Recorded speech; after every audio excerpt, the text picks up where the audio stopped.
कैसे हैं आप सभी स्टूडेंट। तो आज की इस वीडियो में मैं आप सभी बच्चों को बीबी इंक यूनिवर्सिटी में FYP semester 6 major paper 14 English का सिलेबस बताऊंगा। साथ ही साथ आप सभी बच्चों को वो सारे सवाल बताऊंगा जो कि आपको पेपर में पूछा जाएगा, जिससे आप सभी बच्चों का 75 नंबर का पेपर होता है। तो 75 में 75 आप सभी बच्चे ला सकते हैं इस वीडियो को देख के।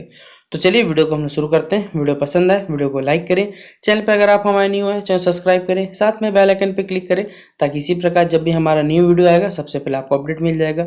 डिस्क्रिप्शन बॉक्स में आप सभी बच्चों को टेलीग्राम, फेसबुक, ट्विटर, इंस्टा सभी चीज़ों लिंक अवेलेबल है, जहाँ फॉलो करना चाहें कर सकते हैं। ठीक है, देखिए सबसे पहले आप सभी बच्चों को सिलेबस में जो यूनिट 1 रखा गया उसमें बैकग्राउंड रीडिंग्स नाम से टॉपिक दिया हुआ है, जिसमें क्या है आपको कुछ टॉपिक्स पढ़ने हैं। जिसमें हमारे पास है कमिंग ऑफ एज हो गया, the canonical and the popular हो गया, ethics and education in children's literature हो गया, सेंस एंड नॉनसेंस हो गया हमारे पास। फिर अगला हो गया द ग्राफिक लेवल, फिर अगला हो गया हमारे पास the popular and the market. ये यूनिट 1 में दिया टॉपिक।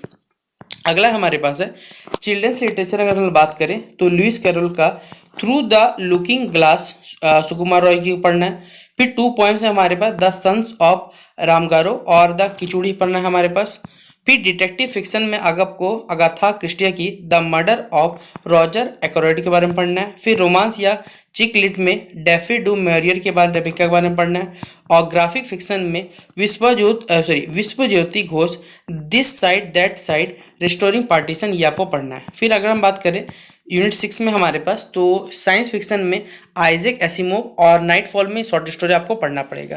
तो ये टोटल 6 यूनिट में आप सभी बच्चों के सिलेबस को बांधा गया है। ठीक है, अब देखिए आपके जो सिलेबस को हमने यूनिट वाइज सारे के सारे इंपॉर्टेंट क्वेश्चन बताने की कोशिश करते हैं। जैसे सेक्शन ए आपका क्या है, बैकग्राउंड रीडिंग है, जिसमें आपको long and short answer based मैं सारे क्वेश्चन बता रहा हूँ। पहले 1 मिनट मेरी बात सुन लीजिए आप सभी बच्चे। आपको मालूम होगा कि आपका जो पेपर है ये 75 नंबर का पेपर होता है। आपको 15 नंबर का टोटल 6 सवाल आता है और कोई 6 में आपको 4 बनाने पड़ते हैं, और ये सेक्शन बी में आता है। और सेक्शन बी आपको 60 नंबर का रहता है, आपको मालूम होगा। इसके अलावा सेक्शन ए जो रहता है उसमें 5 नंबर के 2 क्वेश्चन रहते हैं और 1 मार्क्स से 5 नंबर रहते हैं। और ये 5 नंबर का जो 2 सवाल आता है ये भी मैं आपको यहाँ पर बताऊंगा, जो कि आपको लिखना पड़ेगा। और 1 मार्क्स से देखिए अगर आप लोग सिलेबस को पढ़ लेते पूरे अच्छे से, मतलब चैप्टर समझ लेते हैं, तो वो भी आपसे बन पाएगा यहाँ पर। तो 75 का 75। चलिए अब हम लोग बताते हैं चैप्टर वाइज या यूनिट वाइज, जिसे आप कह सकते हैं। सबसे पहला सवाल, discuss the difference between canonical and popular literature. Canonical और जो पॉपुलर जो लिटरेचर होता है इनके बीच में आपको क्या करना है, डिफरेंस यानी अंतर बताने बोला गया है। फिर अगला क्वेश्चन है, what is the significance of coming of age narrative in popular literature.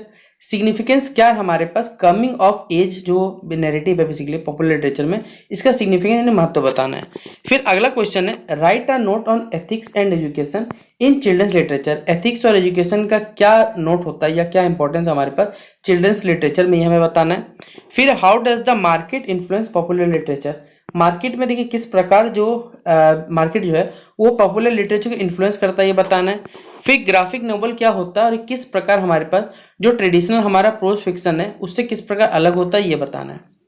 अगला सेक्शन बी जो है वो चिल्ड्रंस लिटरेचर के बारे में, तो जिसमें सबसे पहला क्वेश्चन जो लिखा गया है, क्रिटिकली आपको एनालाइज करना है लुइस कैरोल का through the looking glass as a fantasy for children. ठीक है, ये क्वेश्चन हमारे पास पहला। क्वेश्चन नंबर 7 है, डिस्कस करना है आपको यूज ऑफ जो नॉनसेंस वर्ब्स का इस्तेमाल हुआ है सुकुमार रॉय जी का पोएट्री में, ये हमें बताना है। क्वेश्चन नंबर 8 जो हमारे पास है, डिस्कस करना है themes the son of Ramgarur and the Khichuri by Sukumar Ray. आपको थीम्स को यहाँ पे एक्सप्लेन करना है।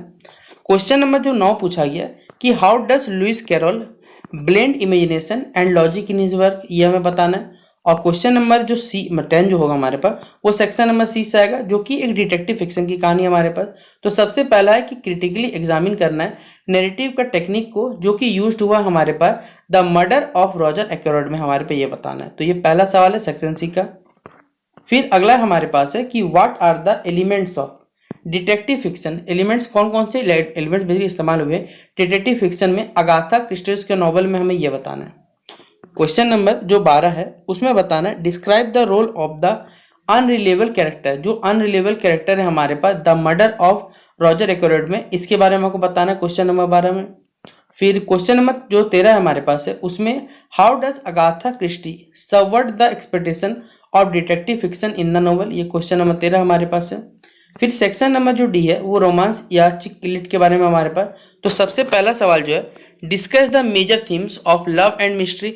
आपको यहाँ पर जो डेफ्यू डू मॉरियस रिबेका के बारे में, इसके जो मेजर थीम्स है लव और मिस्ट्री जुड़े हुए, ये सारे के सारे आपको डिस्कस करने हैं। फिर हाउ डज रेबेका जो है किस प्रकार रिफ्लेक्ट करता है साइकोलॉजिकल टेंशन जो कि हमारे डोमेस्टिक सेटिंग्स में दिखाया जाता है बिटवीन वुमेन्स। तो अगला है फिर explain the role of money and identity. Money और आइडेंटिटी का क्या यहाँ पर रोल है रेबेका में, ये हमें बताना है। फिर सेक्शन ई जो है वो ग्राफिक फिक्शन है, तो जिसमें पहला सवाल बताया हुआ है कि explain how this side that side जो है बेसिकली हमारे पास ये रेस्टोरिंग करते हैं पार्टिसिपेंट को, जो कि रिप्रेजेंट करते हैं पार्टीशन, लेकिन थोड़ा विजुअल स्टोरी, मतलब काल्पनिक जो आवाज़ सुना जाता है उस प्रकार से बताया गया हमारे पास। फिर what are the advantage of graphic fiction, graphic fiction का क्या एडवांटेज है रिप्रेजेंट करने में हिस्टोरिकल ट्रॉमा को, ये हमें बताना है। क्वेश्चन नंबर 19 जो है उसमें क्रिटिकली आपको एग्जामिन करना है interplay of visuals and text in विश्व ज्योति घोष वर्ग हमें बताना है। फिर जो सेक्शन एफ है हमारे पास जो कि साइंस फिक्शन से जुड़ा हुआ हमारे पास, तो इसमें क्या करना है आपको क्रिटिकली एवेल्यूट करना है एसिमोव जो nightfall as a science fiction story जो हमारे पास उसके बारे में बताना है। फिर व्हाट फिलोसॉफिकल क्वेश्चंस, कौन कौन से फिजिकल क्वेश्चन जो है वो बेसिकली नाइटफॉल में रेज होते हैं आदमी के जो डर में या फिर इग्नोरेंस के चलते, ये हमें बताना है। अगला है how does Isaac Asimov, Isaac Asimov किस प्रकार कंबाइन करते हैं साइंस और फ्रिक्शन को, जो नाइटफॉल कहानी उसमें हमें ये बताना है। फिर यहाँ पर देखिए जो क्वेश्चन है ये इसमें से कोई एक सवाल आ सकता है यहाँ पर, explain the evolution and features of popular literature with suitable example. फिर एनालाइज द प्रेजेंटेशन, यहाँ पर कौन कौन सा एनालाइज कर रहे हैं प्रेजेंटेशन में, पार्टिसिपेंट इन दैट साइड, ठीक है, दिस साइड दैट साइड में, और कंपेयर करना है हमारे पास जो कॉन्टेक्स्ट है बेसिकली यहाँ पर सिग्निफिकेंस, ताकि रोजर एक्यूरेट एंड नाइटफॉल में हमें बताना है। और डिस्कस करना है जेंडर और पावर का क्या रोल है तो हमारे पास रेबिका में, और what is the function of imagination, imagination का क्या फंक्शन है चिल्ड्रन लिटरेचर में, और एक एग्जांपल के थ्रू आपको यहाँ पर अपने सिलेबस के हिसाब से ये बताना पड़ेगा, ठीक है। तो ये था पूरी मेजर पेपर 14 इंग्लिश का सारा इंपॉर्टेंट क्वेश्चन प्लस सिलेबस हमने आपको आज के इस वीडियो के थ्रू बता दिया। बाकी आप सभी बच्चों को हमारे चैनल के प्लेलिस्ट पे मेजर पेपर 15 तक सारा का सारा चीज़ अपलोडेड है, तो शेयर करें इस वीडियो को अपने सभी दोस्तों के साथ। बाकी मिलते हैं इस वीडियो पे, तब तक के लिए जय हिंद और जय भारत।